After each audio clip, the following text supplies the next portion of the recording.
Ang ninuno. Hindi. Mga mahinang uri ang nakaharap ko.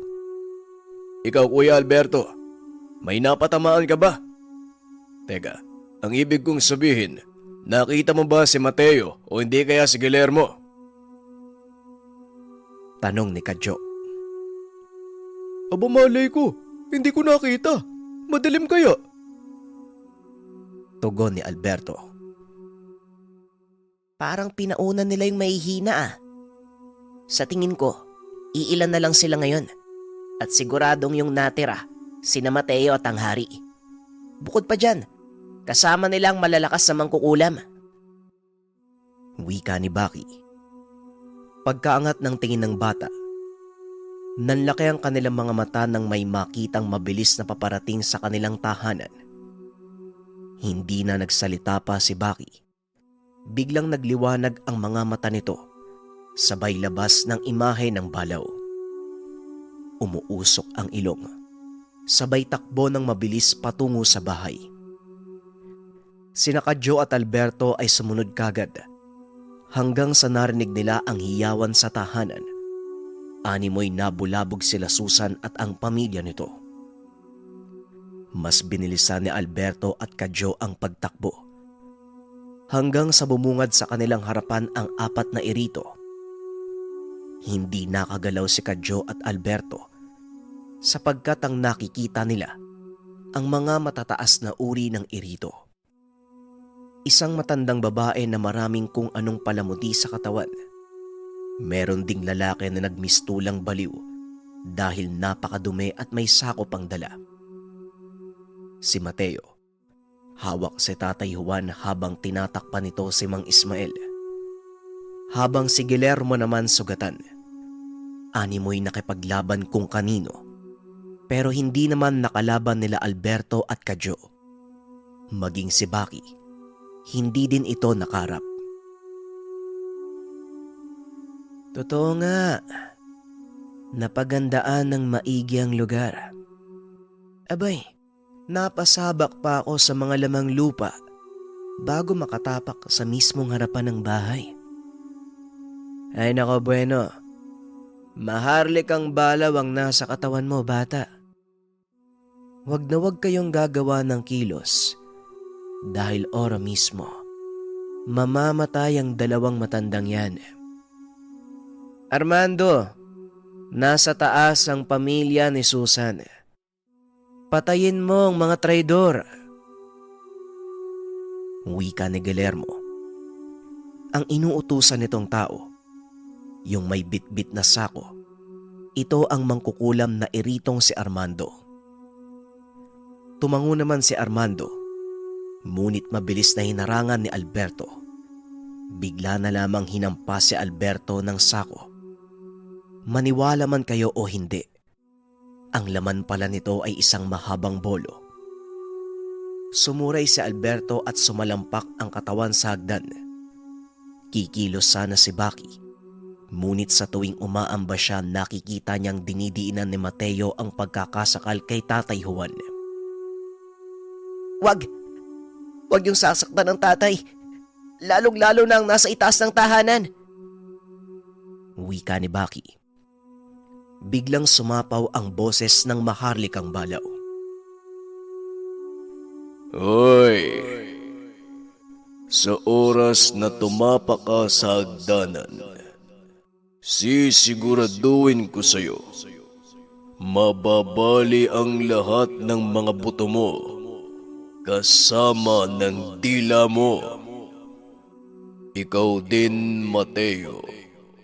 Bitawan mo si Juan. Huwag mong antayin. Naku pa ang kusang lalapit at gagawa ng paraan.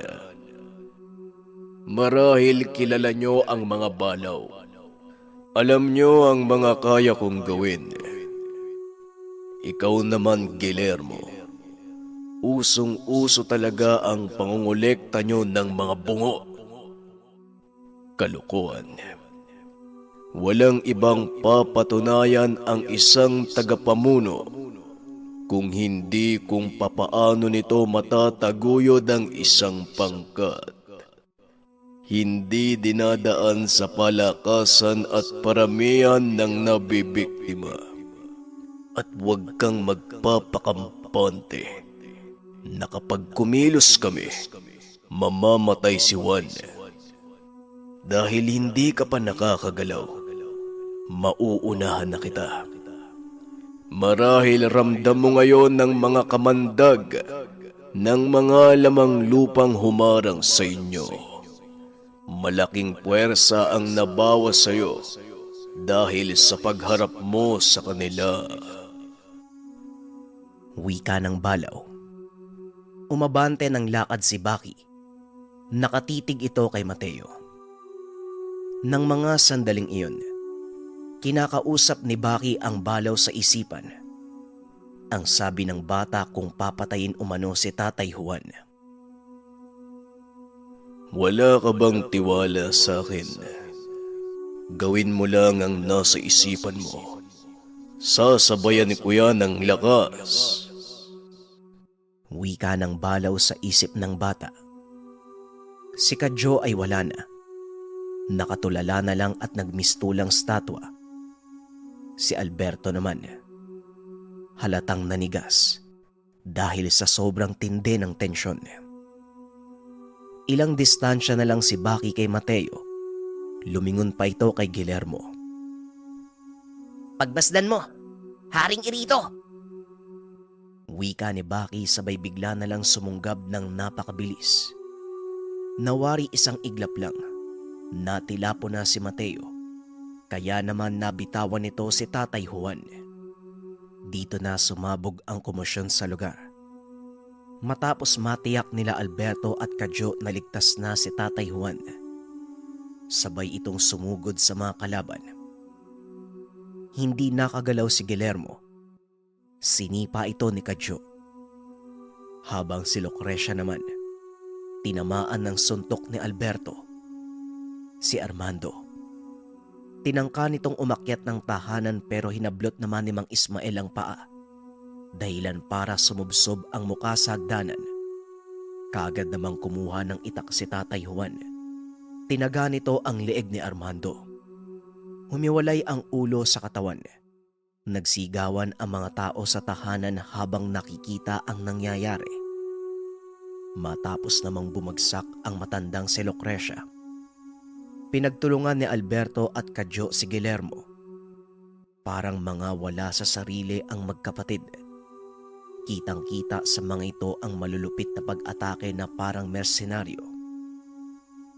Habang si Mateo naman ay napapaatras. Ngunit mabilis itong sinunggaba ni Baki at nang matumba, hinablot ang paa at paulit-ulit na hinampas sa lupa na parang manika. Hanggang sa nalanta ang katawan. Basag ang muka at bali-bali na ang mga buto. Tinotoo nga ng balaw ang sinabi niya. Hindi man lang nakaungol si Mateo, kaagad itong namatay. Si Guillermo, pinili pa nitong lumaban, pero dahil sa magkakabilang ataking natatanggap, hindi nagtagal bumagsak na ito sa lupa. Hindi na pinabangon pa ni Alberto at Kadyo. Pinaulanan ng sipa ng magkapatid.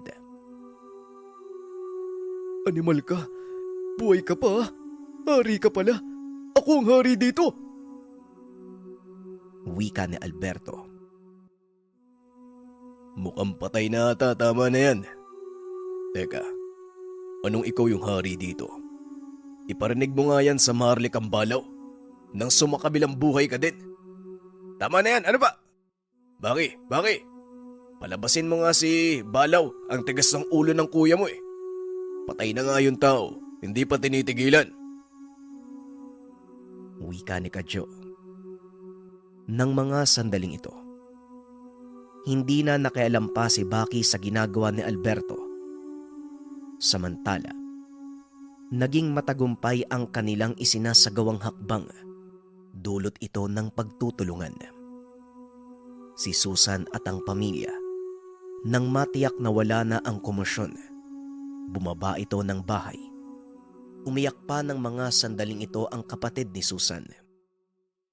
Sobrang saya ni Mang Ismael maging si Tatay Juan dahil nalampasan nila ang matinding pagsubok. Nang mga sandaling iyon, isa-isang hinakot nila Alberto at Kadyo ang mga bangkay ng mga kalaban. Naghukay. Nilibing ang mga ito sa malaking hukay. Pero bago mangyari yon, pinugutan nila ng ulo ang bawat isa. Ang sabi ni Mang Ismael, upang masiguradong hindi na mabubuhay pa, kailangang pugutan ng ulo. Si Baki, payapa ang muka, nakatingin sa malayo at nakangiti. Sobrang gaan ng kanyang pakiramdam. Wala na ang banta. Hindi na siya nakaramdam ng negatibo sa paligid. Ang balaw naman, nagwawala ito sa katawan ni Baki. Gustong lumabas para pagsabihan sina Alberto at Kadyo. Kamuntikan silang mabigo dahil may pagkaangal ang dalawa. Subalit pinigilan ito ni Baki. Ayaw niya nang mag-ingay pa ang balaw. Sa ngayon, kumalma ka muna dyan. Magpahinga ka muna. Andito naman si tatay eh. Siya na magdidisiplina sa dalawa. Huwag mo nang takutin. Kitang likas na sa mga yan ng mga pilyo eh. Kahit anong sabihin mo sa kuya ko, tataliwas yang dalawa. Kung binabantayan mo sila, mas binabantayan nila ang paglabas mo. Baka nga tumakbo pa yung mga yan eh.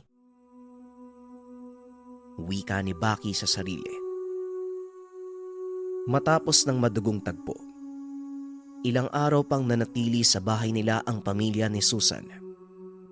Nalaman ni Tatay Juan kung gaano kahirap ang buhay doon sa Ormoc. Kung kaya sinabi ni Tatay Juan na wag na silang bumalik doon. Dito na lang sila tumira sa lugar. Bibigyan sila ng lupain ni Tatay Juan at sapat na lugar na matataniman. Magiging ligtas din ang pamilya dahil nasa poder sila ng maharlikang balaw. Bukod pa dyan, kasama si Kadyo at Alberto na magpoprotekta sa kanila. Sinubukan pang tumanggi ng nanay ni Susan. Ngunit nagsalita si Baki. Ang sabi nito, hindi sigurado ang kalagayan nila kapag bumalik sa Ormoc. Dahil hindi nila alam at baka may mga irito pang buhay. Maaaring atakihin sila ng mga ito. Idagdag pa dyan ang mga albularyong naging kasama din ng mga irito. Hindi pa tapos ang laban, kaya mas ikakabuti na doon na lang daw sila tumira. Si Alberto ng mga sandaling ito ay tuwang-tuwa. Hindi naman binanata ni Kadyo.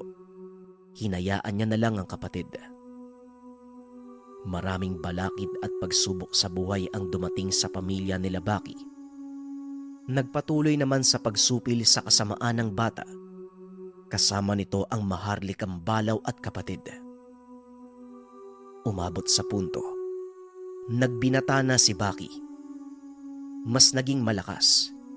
Natuto na rin ng aspeto ng karunungan. Hindi na lang siya sa balaw umaasa. Kung hindi naging biyasa na rin si Baki, si Alberto naman at Susan, nagkatuluyan ang dalawa. Paano ba naman kasi? Patuloy ang panunukso ni Kadyo. Hanggang sa nagkahiyaan na ang dalawa at humantong sa malalim na pagkakaunawaan. Si Mang Ismael, panay bisita pero panay naman itong pinapalayas ng maharlikang balaw. Kahit anong kabutihan ng pinapakita ng albularyo, talagang mainit ang ulo ng balaw kay Mang Ismael. Hanggang sa mabilis na lumipas ang panahon, 1969, binata na si Baki at bumukod na ng tahanan. Hindi naman malayo sa tahanan ng pamilya nila. Katunayan, nasa likod lang ito. Nakabungad ang malaking bato sa harapan. Nagpagawa ng maliit na tahanan ang binata na sakto lang sa kanya. Isang palapag, kwadrado, gawa sa pawid at may tagi-isang bintana. Gusto ng maharlikang balaw na may natatanaw palagi. Samantalang ilang metro lang sa tahanan ni Baki, ito naman ang bahay na pinatayo ni Alberto. May isang anak na si Alberto kay Susan. Pero ayon sa albularyong si Mang Ismael, namana daw nito sa nanay ang pagiging irito. Kung kaya gano'n na lang ang paggabay nila habang lumalaki ang paslit ni Alberto. Ang pangalan nito ay Biboy, 6 na taong gulang, sa susunod na buwan, at sobrang talino ng bata. Habang si Kadyo naman, nakatira kasama si Nanay Lucinda at Tatay Juan.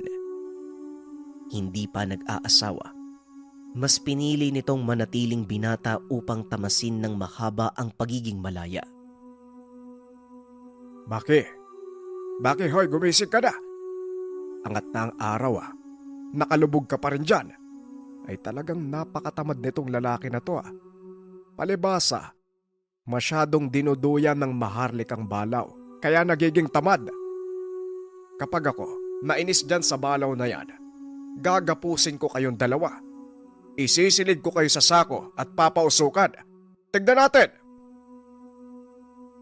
Wika ni Tatay Juan habang nakasilip sa bintana. Aray ko, ang sakit ng balakang ko. Ang ingay nyo naman po, tay. Kitang puyat ako kagabi.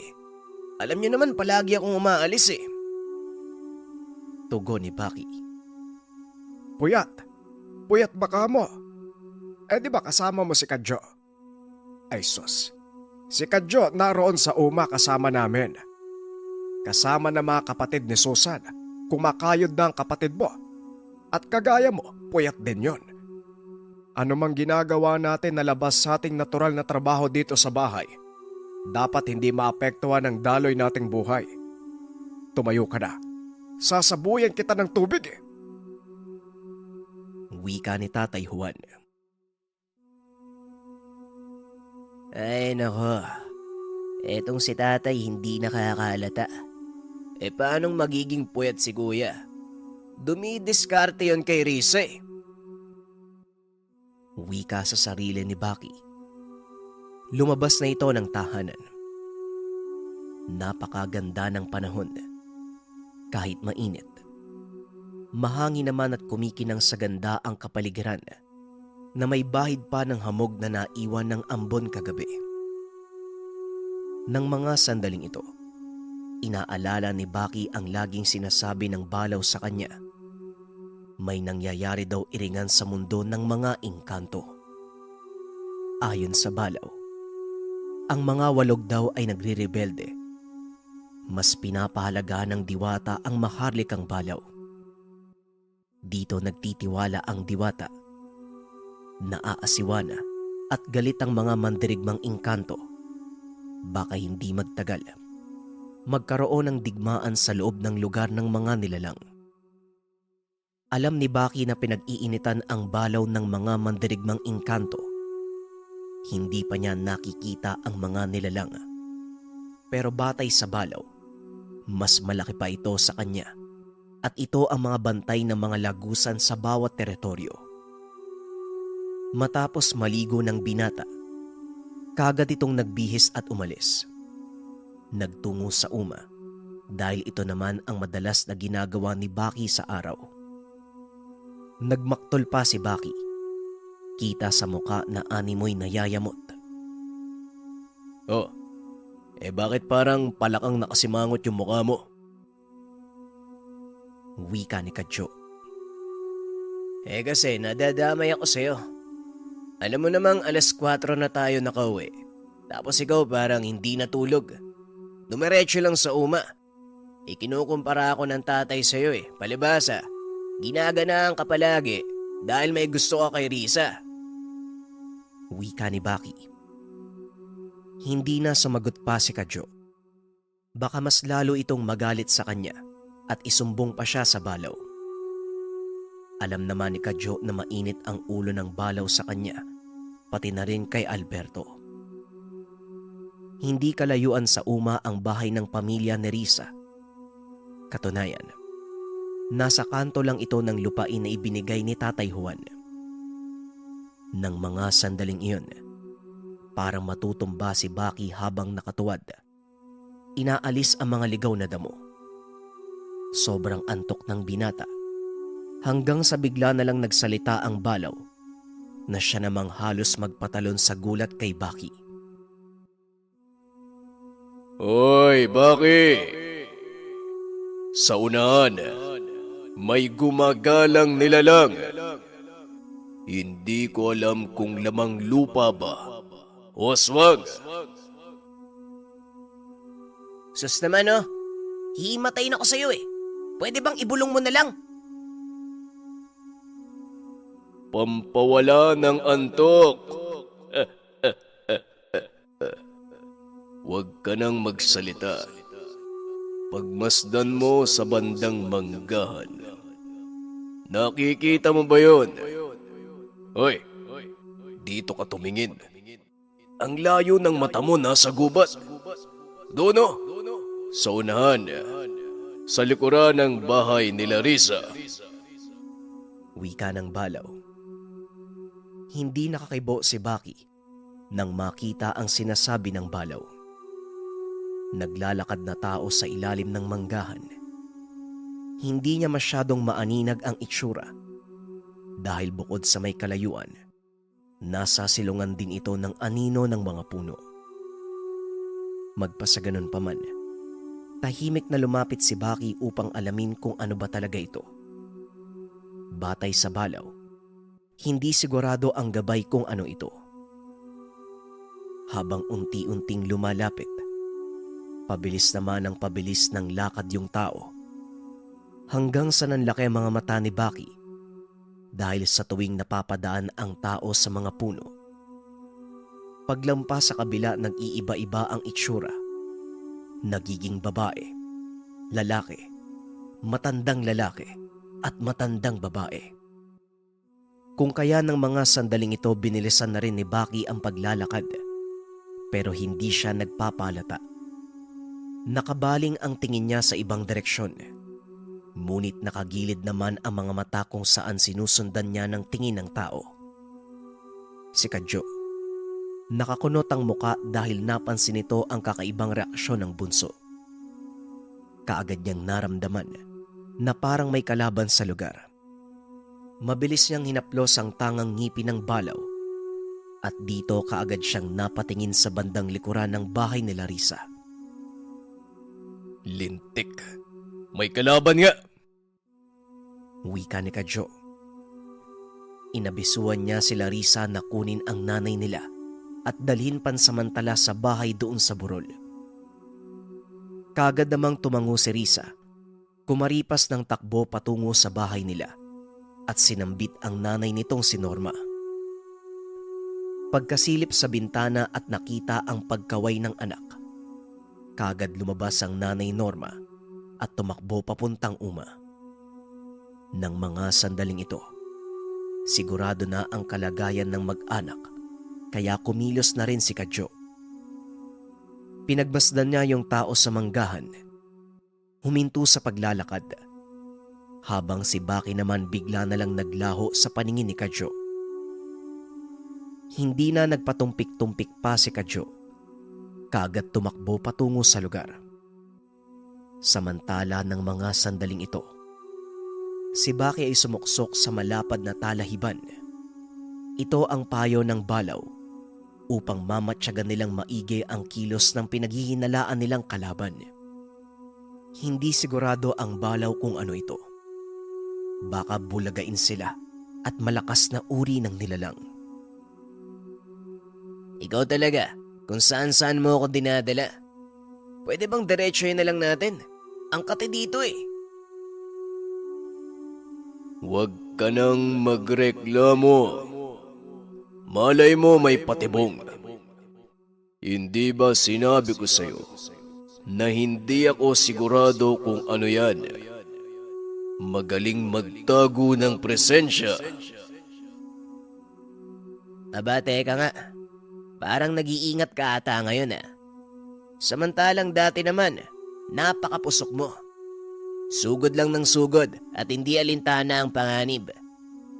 Mabuti sana kung ikaw ang lalaban eh. Eh ako naman. At saka, ako din ang nakakaramdam ng mas masakit na pinsala. Aber mabuti ngang naging ganyan ka. Tugon ni Baki. Walang nagbago sa akin. Yun pa rin ako. Sa ngayon, may namumuong galit sa akin ang ilang mga mandirigmang engkanto. Dito ako nababahala dahil mas malakas ng kaunti sa akin ang mga mukhang bubuyog na yun. Magaling silang gumamit ng patibong at mga pamamaraang makalalamang sa atin sa laban. Kaya hindi na kaila sa akin ang diskarte nila. Malay mo, isang patibong yan. Sabay tayong sumakabilang buhay. Teka, si Kadyo! Animal, papalapit sa tao! Nang mga sandaling ito, imbis na magmasid muna sila Baki, napilitan silang lumabas. Sinalubong si Kadyo. Nagulat naman ang panganay dahil nakita niyang nakalitaw ang imahe ng balaw. Nanlilisik ang mga mata at nakatitig sa kanya. Teka, bakit parang galit ka sa akin? Uy, sandali lang naman! Wika ni Kadyo, sabay sandal sa puno ng mangga. Hindi mo ba nakita? Nag-iingat kami. Tapos ikaw, dire-diretso. Iuumpog ko yung ulo mo eh. Diyan ka lang. Huwag ka munang lalabas. Wika ng balaw, sabay lakad patungo sa isang mangga. Linti naman oh. Paano ko kayo makikita? Nagtatago kayo sa damuhan. Ano ba to? Nakakagulat ah. Ngayon lang hindi naging marahas ang kalabaw na yan. Ano kayang dahilan? Nakatayo lang. Nakatitig sa malayo na tila nawala sa tamang pag-iisip. Paglingon niya kay Baki, wala na ito sa kabilang puno. Kaya naman nag-isip si Kadyo ng dapat gawin. Marahan siyang naglakad at tumawid sa isang puno. Hanggang sa dito niya nakita si Baki. Nanlaki mga mata ni Kadyo. Nasa itaas ng mangga ang bunso. Nakambay ito ng paglundag doon sa tao. Inantay ni Kadyo ang gagawin. Ilang segundo lang ang namagitan, biglang tumalon si Baki sa kabilang puno. Sabay padyak ng paa. Bumulusok ang binata palapit sa tao. Kitang-kita ni Kadyo ang pagliwanag ng katawan ni Baki. Ngunit laking gulat dahil bigla na lang nawala ang tao. Walang tinamaan si Baki at dumiretso sa lupa.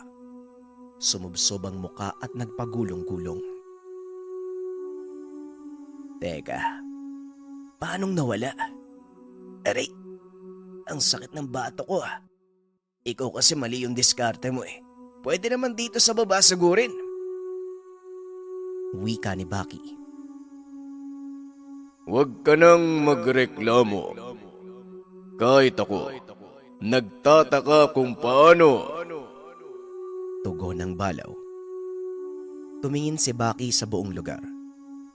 Hanggang sa bigla na lang nakaramdam ng kalabog sa likuran. Hindi kaagad gumalaw si Baki.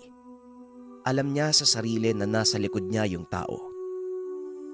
Bumuelo ito paikot kasabay ng malakas na pagsuntok. Ngunit gano'n na lamang ang paglaki ng mga mata ni Baki. Tumama naman ang kamao, ngunit sa isang napakalaking salagubang. Napatras sa gulat si Baki. Makikita sa muka ang matinding pangingilabot.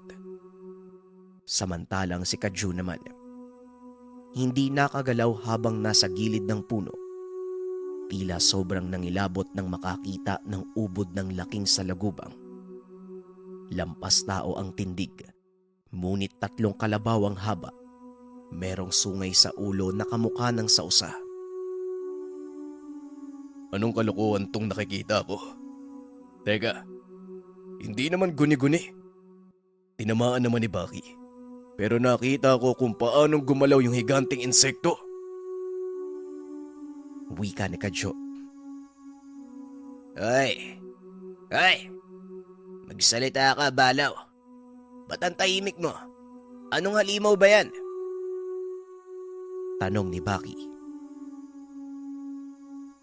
Alaga ng mandirigmang engkanto. Sabi ko na nga ba, may mali. Hindi ko naramdaman na engkanto dahil sa lakas niyang magtago ng presensya. Pero amoy na amoy ko ang baho ng alaga ng walog. Mabantot pa sa bigote ng kambing. Huwag tayong gagalaw. Kaunting kilos lang aatakihin tayo niyan. Mas malakas pa yan sa akin. Bakit? Hoy! Bakit ikaw naman ang tumahimik? Basta wag kang gumalaw. Hayaan lang natin siya. Tugon ng Balaw. Nanginginig na ang katawan ni Baki ng mga sandaling ito. Alam niya sa sarili na sobrang lakas ng Balaw na gabay. Pero natatakot ito sa alaga ng mandirigmang engkanto. Ang ibig sabihin, mataas na uri ito ng nilalang. O tapos, hanggang kailan naman tayo dito hindi gagalaw? Paano kung hindi na umalis yan? Di maghapon tayong nakatayo. Wika ni Baki. Nang mga sandaling iyon, pasimpleng tumingin si Baki sa kapatid. Nakikita niya si Kadyo.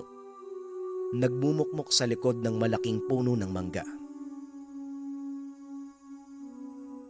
Sinong walog ang nagmamay-ari niyan?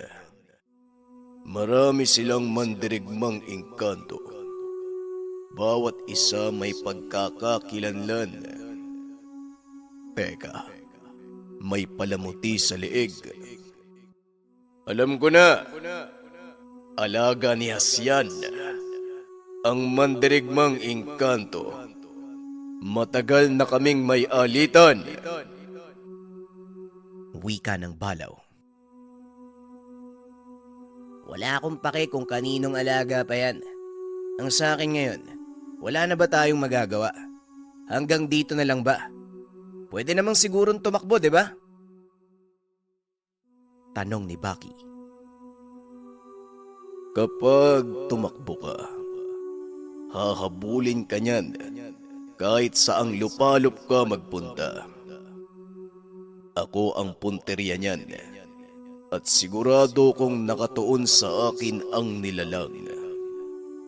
Teka, lumaban na lang tayo. Posible nating maisahan. Hindi ka agad yan nakakaikot. Pero kapag nahuli tayo, magiging tanghalian tayo ng salagubang na yan. Tugon ng Balaw. Nakakatakot naman.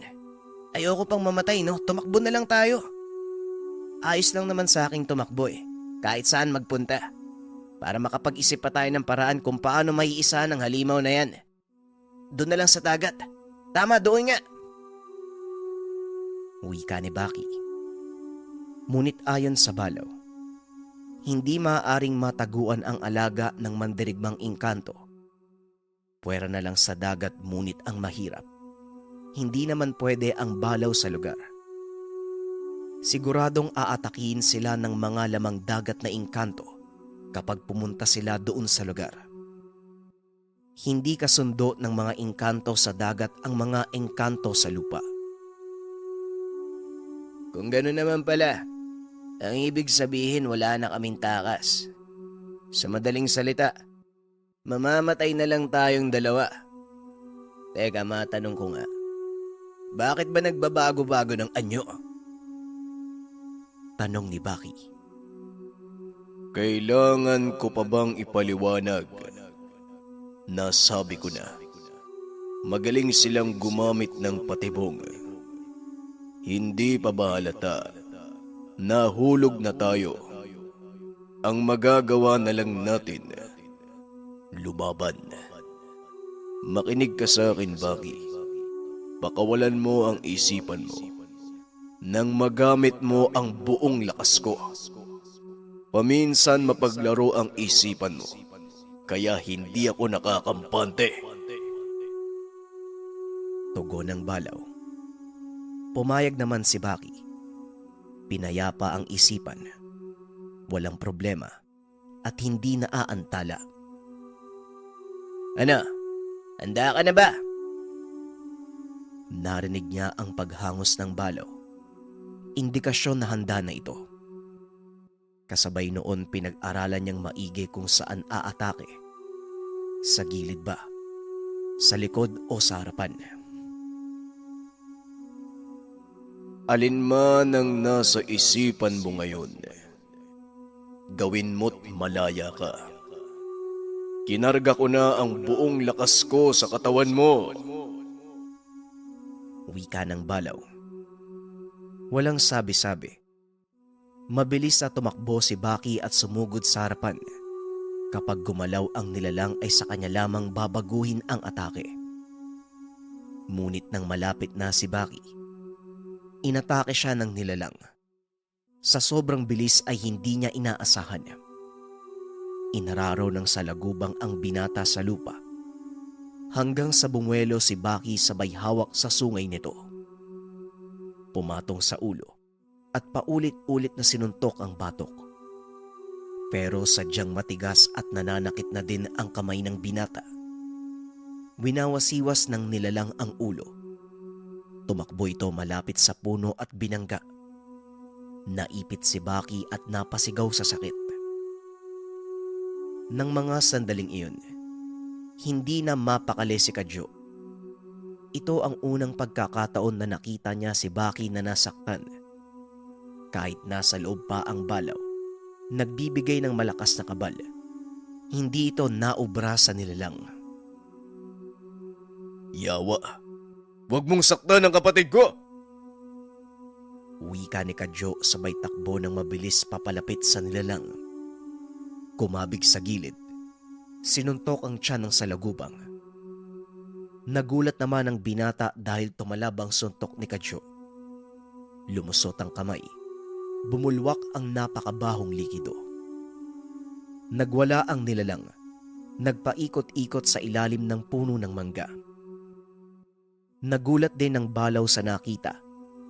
Alam niyang sobrang tigas ng alaga ng mandirigmang engkanto. Pero tumalab ang atake ni Kadyo. Anong nangyari? Bakit napakalakas ni Kadyo? Wika ng Balaw. Mabuti naman at walang nangyaring masama sa'yo. Sabi ko na ako lang ang nakakaramdam ng pinsala Wika ni Baki. Walang kasamang orasyon ang atake niya. Kaya ikaw lang ang masasaktan. Huwag ka na nga mag-inarte. Mamaya, mawawala yan. Nakita mo ba ang ginawa ni Kadyo? Tugon ng Balaw. Oo naman, anong akala mo sa akin, bulag?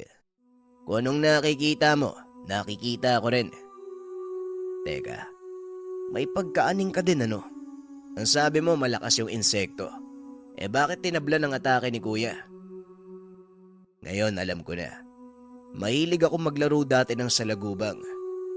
Matigas ang likod, pero sobrang lambot ng tiyan at madali lang pisatin. Hindi ka ba naglalaro ng salagubang, Balaw? Tanong ni Baki. Iuntog ko kaya yung ulo mo sa puno. Anong tingin mo sa akin? Tao! Ang mga salagubang sa amin ay hindi laruan. Mga dambuhalang halimaw sila. Bueno, mukhang tama ka kaya tumalab ang suntok ng kapatid mo. Kakausapin ko siya. Hoy! Kadyo! Mabuti naman nagkaroon ka ng tapang. Alam kong kanina ka pa nagtatago. Bigla ka nalang naging desperado. Ano pang inaantay mo? Patayin mo na bago pa makauwi sa mundo ng mga engkanto. Wika ng Balaw ngunit hindi kumikibo si Kadyo. Nakasimangot ang muka. Galit na galit at nanginginig ang katawan niya. Habang yung halimaw naman, gumagapang ito palabas ng manggahan at nagbabago ang kulay. Dito na sumigaw ang balaw na wag nang patakasin. Maglalaho na lamang ito bigla. Kagad namang tumakbo si Kadyo. Hinawakan ang paa ng nilalang at bumuelo ng malakas na pagsuntok. Muling tumagos ang kamay at dito paulit-ulit na pinagsusuntok ni Kadyo. Hanggang sa nanlambot na ang 6 na mga paa ng nilalang at napahiga na ito sa lupa. Hindi pa nakontento si Kadyo. Pumunta sa bandang uluhan. Dinukot ang mga mata. Walang sino mang mananakit sa kapatid ko. Yawa, nakakatakot ka lang tignan eh. Pero madali ka lang palang patayin. Hoy Balaw, bakit hindi mo man lang kayang malabanan to? Anong nangyayari sa'yo? Ito napatay ko na. Pero ikaw para kang bata. Hindi mo man lang naprotekta ng kapatid ko. Wika ni Kadyo. Aba! Narinig mo ba yun, Baki? Parang niyayabangan yata ako ng animal na to ah. Hoy! Wag mo kong sabihan ng ganyan. Oo, inaamin kong naging mahina ako. Dahil yan ang paniniwala ko sa mga alaga ng mandirigmang engkanto. Malakas sila at hindi ko alam ang kahinaan. Puwera sa inyo, maliliit lang ang salagubang sa mundo ng mga tao. Wika ng Balaw. Unti-unting nilalapit ang muka kay Kadyo. Nag-aalab ang mga mata. Halatang gustong sakta ng kapatid ni Baki. Nako naman ikaw kasi, masyado ka nagpadala sa emosyon mo kuya. Wika ni Baki. Wala ah. Hindi na mga biro eh. Ikaw talaga kaibigang Balaw, pasensya na. Masyado lang akong nagalak dahil napatay ko yung, ano bang tawag dito? Alaga ng mandirigmang engkanto. Ito yung palagi mong sinasabi sa akin, Baki, di ba? Pero aalis muna ako ha. Maghuhugas lang muna ako ng kamay. Palusot ni Kadyo. Hindi na nagsalita pa ang Balaw. Samantalang yung nilalang, unti-unting naglalaho na tila nagiging alikabok. Nagtanong naman si Baki kung ano na ang gagawin. Tumugon ng Balaw na pupunta nila ang puno ng balayong. Kakausapin ng maharlikang Balaw ang diwata at tatanungin kung paano maresolba ang bangayan. Hindi naman nagbigay ng opinyon si Baki. Alam niya sa sarili na tama ang maharlikang Balaw kung hahayaan lang ang mga mandirigmang engkanto. Hindi man sigurado, pero alam ni Baki na hindi niya ito magugustuhan. Nagtanong na lamang siya sa Balaw kung kailan aalis. Ngayon mismo. Magpaalam ka muna sa tatay mo. Dahil baka sa akin magalit. Kadyo, sasama ka sa amin. May gagawin tayo. Kaya ihanda mo ang sarili mo. Wika ng Balaw. Napakunot naman ang mukha ni Kadyo. Magsasalita pa ngunit nagmadali na si Baki pauwi.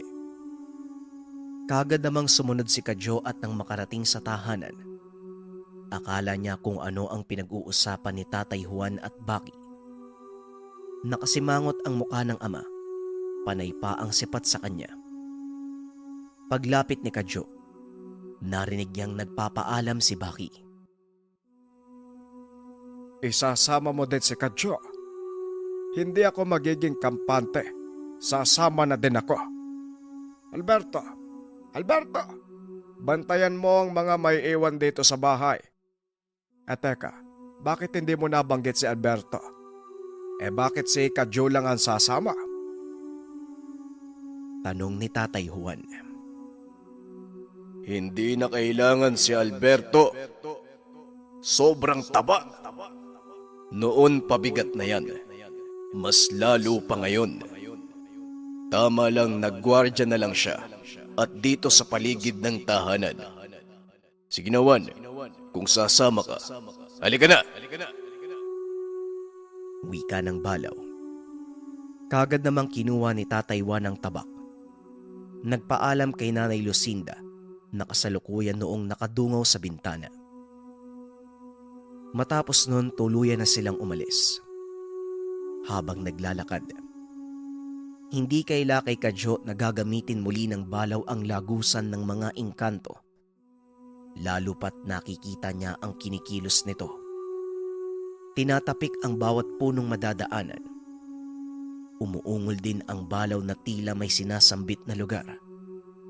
Habang si Tatay Juan, ito pa lamang ang unang beses na sumama sa kanila. Nang maramdamang nagbabago na ang itsura ng paligid, napabitaw ito ng mabigat na salita at nagtanong kung ano ang nangyayari.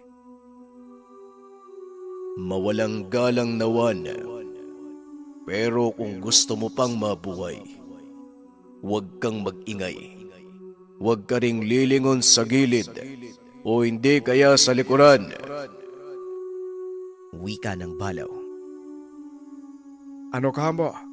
Inuutosan mo ba akong kalabaw ka? Teka, ba't may gumagalaw sa mga damo? At saka yung mga puno parang umuusog ah. Ano bang nangyayari? Teka, ay parang dumidilim ang lugar. Wika ni Tatay Juan. Bakit? Maagang mamamatay ang tatay mo. Matigas ang ulo katulad mo. Ikaw na ang magpaliwanag, Kadyo. Tugon ng Balaw. Kagad namang lumapit si Kadyo sa ama at bumulong. Makinig ka na lang tayo sa sinasabi ng Balaw. Nasa mundo tayo ng mga engkanto. Teka tayo, umupo ka nga. Doon ka lang tumingin kung saan humahakbang si Baki. Delikado dito. Naririnig mo ba yung mga hele na yun? Nakakakilabot, di ba? Kapag tinignan mo yan, siguradong hihimatayin ka sa takot. Kung ako sa'yo, Tay, huwag ka na lang magsalita. Wika ni Kadyo. Sana sinabi nyo kanina. Di sana din ako sumama. Sandali nga, Kadyo. Huwag mo namang tapakan ng mga paa ko. Kitang may rayuma eh. Pahawak nga sa balikat mo. Huwag kang hihiwalay sa akin ha. Sa tingin mo, may nakatingin ba sa atin? Tanong ni Tatay Juan. Meron po, Tay. Mas pangit pa sa Balaw. Tugon ni Kadyo. Minuto pa ang lumipas. Maririnig sa lugar ang huni ng mga ibon. Paiwatig na nasa realidad na ang grupo. Ngunit nakatayo pa rin si Tatay Juan at nakapikit ang mga mata. Tay, nakalabas na tayo. Kanina ka pa dyan eh. Mukha ka tuloy baliw. Wika ni Kadyo.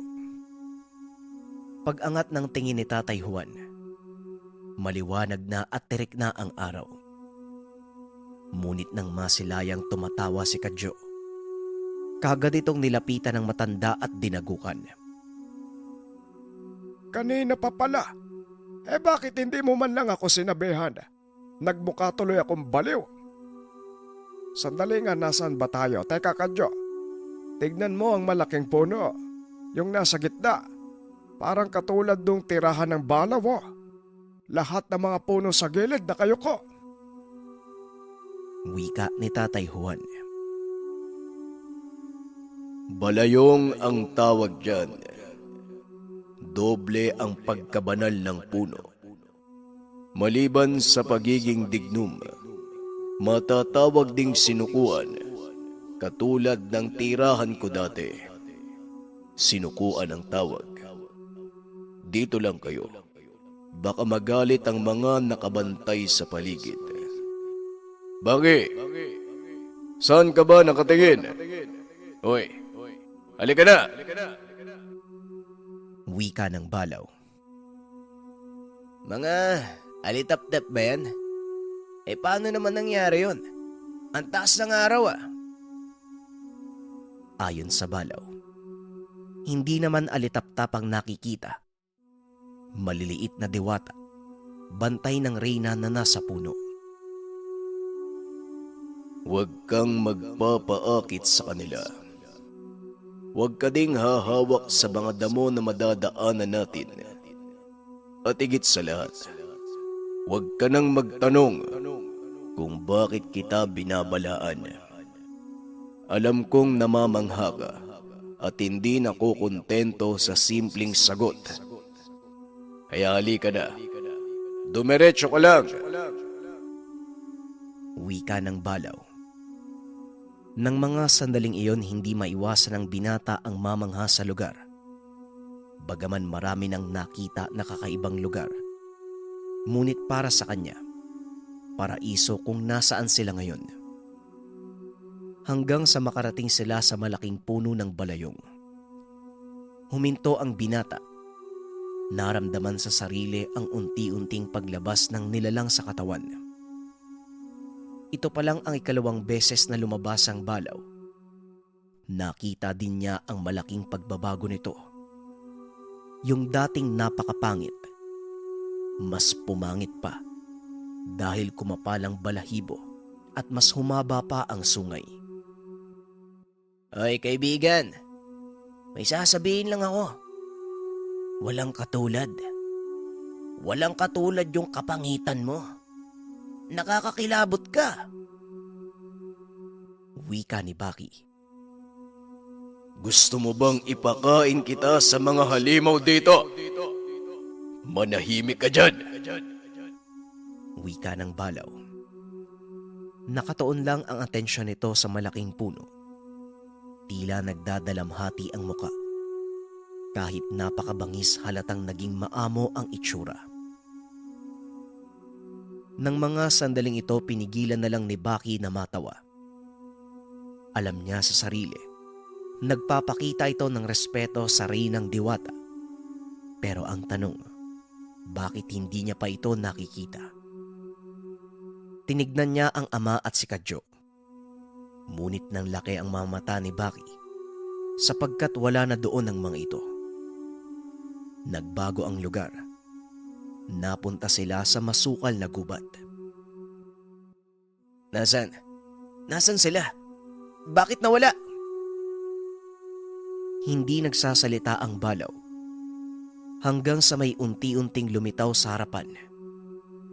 Isang babaeng nakaubot-hubad. Kita ang buong katawan at napakaputi. Kagad namang yumuko si Baki dahil nakaramdam siya ng pagkailang. Bukod sa alindog at kaputian, napakaganda nito at maladyosa ang itsura. Linte, bakit hindi man lang sinabi ng Balaw na yan pala ang figura ng diwata? Uminit tuloy yung katawan ko ah. Lantad ang lahat kitang-kita. Hindi man lang nahihiya. Wika ni Baki sa sarili. Maya-maya pa naririnig niya na ang boses ng Balaw na kinakausap ang diwata. Paumanhin aking reynang Araya. Naparito ako para malaman kung anong magagawa ko para makasundo ko ang mga mandirigmang engkanto. Mukhang lahat sila pinag-iinitan ako. Ayon sa sinabi mo sa akin, naiinggit sila dahil mas pinapaboran mo ako. Kinausap ko silang lahat. Sumunod naman sa akin, pero may nagmatigas. Si Asian. Hindi ko magawang pigilan dahil yon ang gusto niya. Wala akong pinapaboran sa inyo. Depende lang kung paano nyo uunawain ang aking pamumuno. Nasa mundo ng mga tao si Asian. Ayon sa mga narinig ko batay sa mga nakakitang engkanto, naglilikom ng mga kasama si Asian. Hindi ko alam kung ano ang gagawin, pero siguradong pinaghahandaan kanya Maharlikang Balaw, sa pagkakaintindi ko sa sitwasyon, gusto niyang maging katulad mo na gabay ng tao. Maraming beses na itong nangyari. May mga mandirigmang kasama ng mga tao sa iba't ibang panig ng lugar. Ikaw nang bahala kung anong gusto mong gawin sa kanya. Ang pagtaliwas sa akin ay isang pag-aaklas. Wika ng Diwata. Pagkatapos inangat ni Baki ang tingin sa Diwata. Ang buong akala niya ay naglaho na ito at tapos na ang pag-uusap. Pero gano'n na lang ang pagkagulat ni Baki. Lumapit sa kanya ang Diwata. Kitang-kita niya ang alindog ng katawan. Napakagandang ngiti habang nakatitig sa kanya. Ayon kay Baki, pinili niyang magkunwari upang hindi mag-isip ng kung ano ang Diwata. Binaling niya ang tingin sa malayo at sumipol. Mahal kong alagad, napakabilis ng panahon. Binata ka na. Bakit ka nakatingin sa malayo? Kinakausap kita. Wika ni Araya. Nagtayuan ang mga balahibo sa katawan ni Baki. Nang harapin niya ang Diwata, nakadungaw na ang mukha nito sa kanya. Nakadikit pa ang katawan, kaya lalo namang nanginig ang katawan ni Baki. Naku po, mawalang galang na po, mahal na Reyna. Kasi po, pwede niyo po bang ilayo yung katawan niyo sa akin? Hindi po ako mapanatag eh. At saka ang init po pala ng katawan niyo. Parang tao lang din. Teka, sandali lang po, wag po! Wika ni Baki. Imbis na makinig sa kanya ang Diwata, mas dinikit pa nito ang katawan sa kanya. Hinawakan ng balikat ni Baki at akma pang hahalikan siya. Hindi napigilan ni Baki na mapapikit ng mga mata sa bayuko. Ano ka ba? Karaniwang pag-uusap lang ito. Wala akong ginagawa sa'yo. Kung sa bagay malisyoso nga pala kayong mga tao, ibahin mo kami, Baki. Walang mali siya sa ginagawa ko. Ayusin mo ang tindig mo, mahal kong alagad. Kumusta ka na? Nakakatuwa ka. Noon palaging nagrereklamo sa akin ng balaw sa kakulitan mo. Alam mo ba, ayokong kausap ang nilalang na hindi tumitingin sa akin. Nagagalit ako at sinusumpa ko. Gusto mo bang maging mukhang palaka? Wika ng Reyna. Nang mga sandaling ito, walang nagawa si Baki kung hindi iangat ang tingin sa takot na may gawin sa kanya ang Diwata. Lalo pat alam niya sa sarili na marami itong kayang gawin dahil tinitingala siya ng lahat ng mga engkanto. Pasensya na po, mahal na Reyna. Hindi lang po ako sanay. Ngayon lang din po ako nakakita ng babaeng nakaubot-ubad. Mabaging langit. Magkakasala ako nito eh. Tugon ni Baki. Ang sabi ni Araya, dapat masanay siya dahil kalahati ng parte ng katawan ng binata ay engkanto. Inangat pa ng Diwata ang kamay ni Baki. Inilagay ito sa mga balikat. Bukod sa nakakita ka na ng babae, nahawakan mo na din. Baka gusto mong igala ang kamay mo sa katawan ko upang masanay ka na. Wika ni Araya. Hindi na nakatiis si Baki. Napatras ito dahil tila ba iba na ang gustong mangyari ng Diwata. Pagtingin niya sa balaw, halata sa mukha nito na tila nagpipigil ng tawa. Pinagkakatawaan niyo ba ako? Ikaw kalabaw ka. Sumisimple ka pa ha. Halata namang natatawa ka na. Nakikita mo tong kamao ko? Kapag tumama to sa mukha mo, magiging 3 ang sungay mo. Nakakainis kang balaw ka. Wika ni Baki. Paumanhin kung sasabihin ko sa kanya ang katotohanan, mahal na Reyna. Baka kung anong gawin ng binata at madamay ako. Alam mo naman, iisa lang ang katawan namin.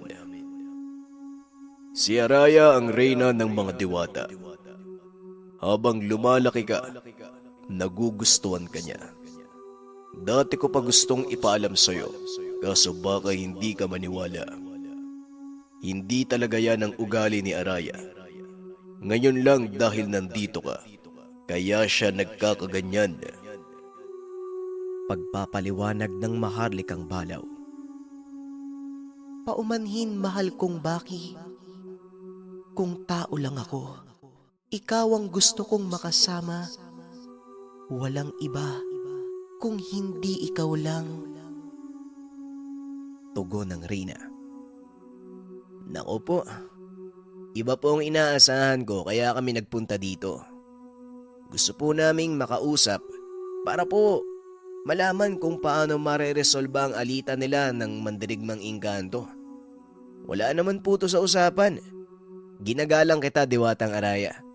Naway wag po sanang madungisan ang pagtingin ko sa'yo, mahal na Reyna. Wika ni Baki. Masanay ka, Baki. Sa tuwing magkikita tayo, ituturing kitang kabiyak. Sige na, Balaw. Maaari na kayong umalis. Alam kong hindi na panatag ang mahal kong alagad. Baki, kapag gusto mo kong kausap, tawagin mo lang ang pangalan ko.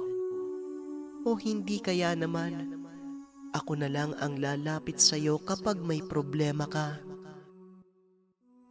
Tugon ng diwata at bigla na lang naglaho.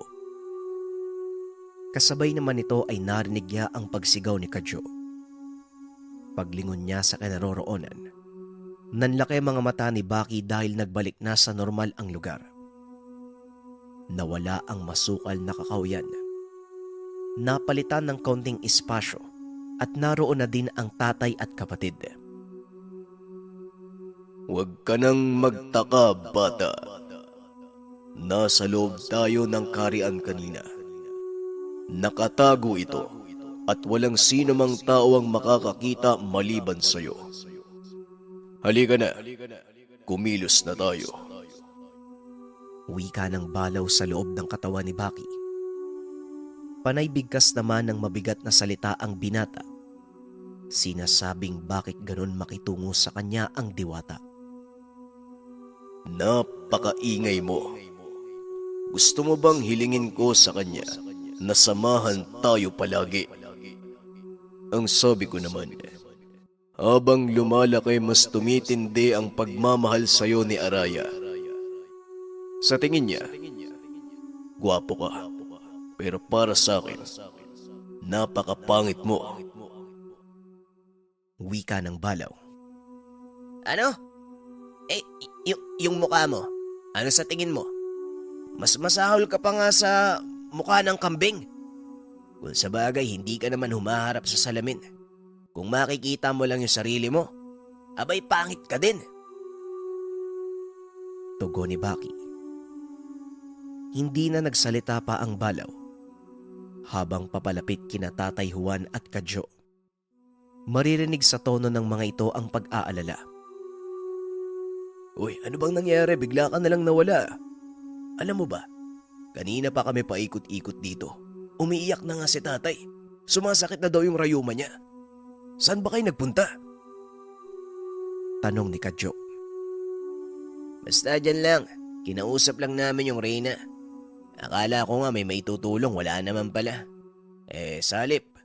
Mukhang kami na lang ang magre-resolba ng problema. Wika ni Baki. Ayos yun ah. Ano bang itsura ng diwata? Meron bang pakpak? Tanong ni Kadyo. Wala naman siyang pakpak. Parang normal na tao. At saka napakaputi. At ano At ano? Huwag kang magbibitaw ng hindi magandang salita tungkol sa Reyna. Naririnig ka niya. Naku, baka pati ako masumpa. Kadyo, mabait ang reyna at may gusto kay Baki. Sabat ng Balaw. Nainis si Baki ng mga sandaling iyon. Pero dahil sa abiso ng Balaw, minabuti niyang magtimpi na lang. Nagtanong naman si Tatay Juan sa gagawing susunod na hakbang. Uuwi na ba o may iba pang pupuntahan? Ayon naman sa Balaw, hindi sila mag-aaksaya ng panahon. Narinig nga sa reyna na naglilikom ng mga tao ang mandirigmang engkanto. Maaaring maging kagaya niya ito na isang gabay. Makakaya nitong maglakbay sa kahit saang lugar dahil nakaanib na sa tao. Magiging delikado ang sitwasyon. Ang mandirigmang engkantong nabanggit, likas na masama ang ugali at hindi malayong maggasik ng kasamaan sa mundo ng mga tao. Wala akong alam sa mga sinasabi mo, pero kailangan nating masugpo ang engkantong yun. Mabuti sana kung nandito si Mang Ismael nang mapaliwanag niya sa atin ng maayos. Wika ni Baki. Nang mga sandaling ito ay nilisan na nila ang lugar. Nakasunod lang si Tatay Juan at Kadyo kay Baki. Wala ka bang tiwala sa mga sinabi ko at umaasa ka sa albularyong yun? Ano bang sabi ko? Iwasan mo ang mga albularyo, lalo pat tangan mo ako at pwede akong makuha sa katawan mo. Tandaan mo, Baki, ang tanging makakabasag lang sa lakas mo ay magaling na albularyo. Lalo na't magaling si Ismael. Sa ganung pamamaraan, anong gagawin mo kapag tinraidor ka? Kaya nga ang tatay mo ang tinuruan ko sa mga pamamaraan ng mga engkanto. May tiwala ako sa taong kadugo mo. Puwera na lang kay Alberto na ubod ng duwag. Wika ng Balaw. Update lang mga kabayan, ang susunod na upload natin ay last episode na ng Maharlikang Balaw. Salamat. Ang Ninuno.